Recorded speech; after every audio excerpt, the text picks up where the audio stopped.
Hey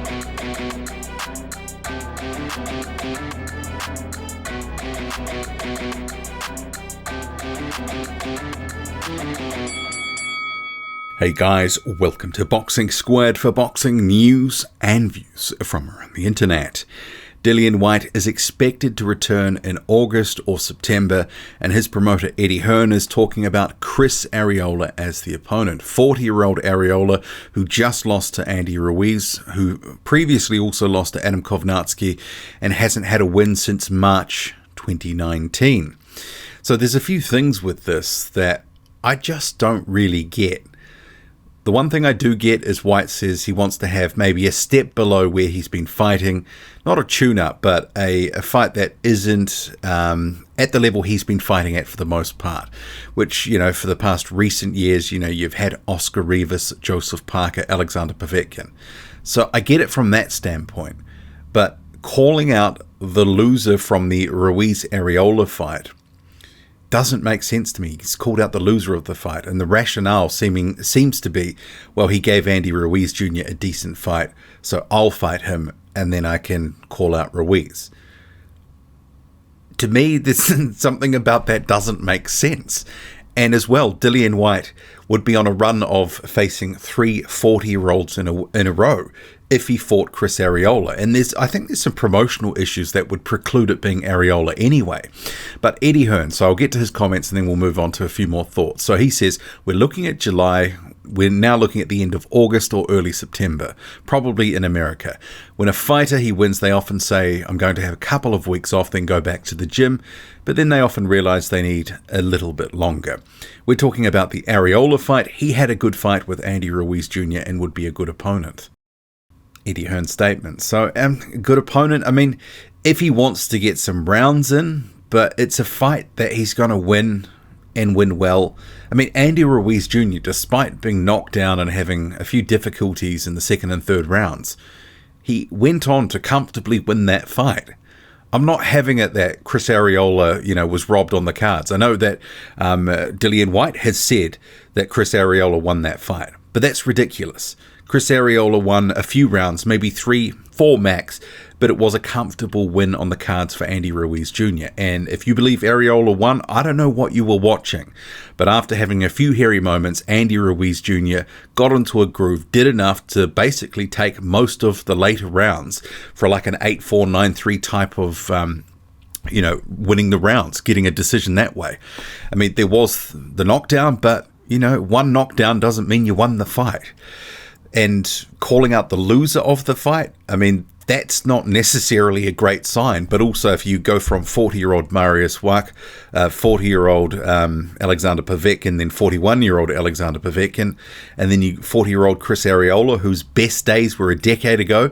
Sure, he's a bit tough and durable and, you know, can be in fun fights, a la the Adam Kovnarski fight and spots of the Ruiz fight. The Ruiz fight was not the barn burner that we expected.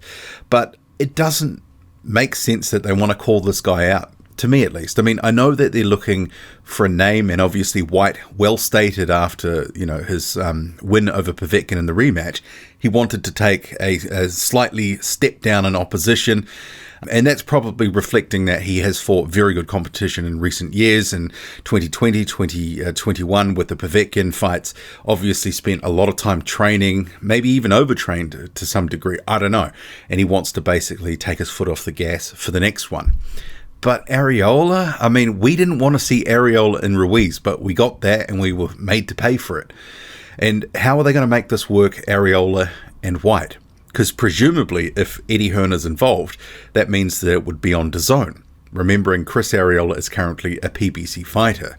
And Dillian Whyte is actually on a fight-by-fight deal with Eddie Hearn, so he doesn't need Hearn if he was to go over to the PBC to face Chris Arreola. So if Hearn's involved, that means it's most likely DAZN. So there is some promotional considerations.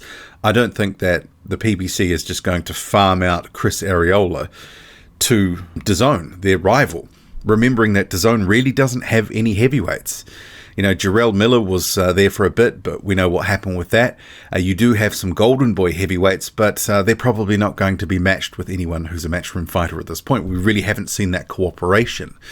So there's some things that they're talking about Areola, but is it really realistic? But anyway, do we even want to see it? I mean, there are other fights that are not quite at the level, that are a step below where Whyte has been fighting, that he could take, and they would still be good fights. For example, you've got Jermaine Franklin. He's clearly a step below where Whyte's been fighting. He's undefeated. He's got some profile. He's been fighting on Showtime. We've seen his most recent fights televised in the United States. Unbeaten, 20-0. That could work. You also have Stephen Shaw. That's a bit more risky, I think, for Dillian Whyte, but he's a guy unbeaten, 14-0. Him and Franklin were meant to fight, and then Franklin got COVID. So there are some guys out there. Plus as well, I mean, does it have to be an American? Could it be Otto Wallin, who's been training in the United States for some time now? He obviously fought Tyson Fury, had a pretty rugged fight with him, did better than many people were expecting, and cut Fury, all that sort of stuff. A little bit of controversy that the fight wasn't maybe stopped on cuts. So could that work? Because if you're talking about fighting Areola to get to a Ruiz fight, and you've also been talking about Tyson Fury for years and years and years, why not go mop up an Otto Wallin? But then again, that would be, I think, quite a sort of stylistically a little bit awkward for Dillian Whyte, with Wallin being a southpaw. And, you know, we saw against Brazil, when I said this ahead of this fight, I don't know why people thought the Brazil and Wallin fight was going to be some, you know, burn barner sort of slugfest. Wallin is a boxer puncher. He likes to be on the move. He likes to use the jab, use the ring, and he'll just sort of finesse and pick up rounds that way.